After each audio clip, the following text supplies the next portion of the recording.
Timothy అనే మాటకి దేవునికి ఘనత లేదా దేవుణ్ణి గౌరవించేవాడు అద్భుతమైన పేరు పెట్టారు తల్లిదండ్రులు. కానీ దాన్ని సార్థకం చేసుకున్నాడు, తన జీవితంలో మంచి పేరు పొందుకున్నాడు. సుగంధ ద్రవ్యం కంటే మంచి పేరు మేలు.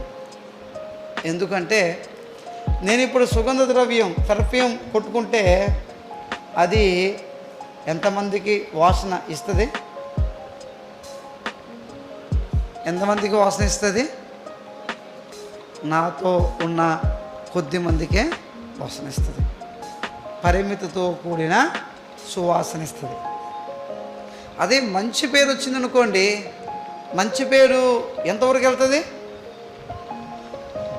దేశాలు దాటిపోతుంది. పరిమితితో కూడిన సువాసన ఈ సుగంధ ద్రవ్యం ఇస్తే, అపరిమితితో కూడిన సువాసన మంచి పేరు ఇస్తుంది.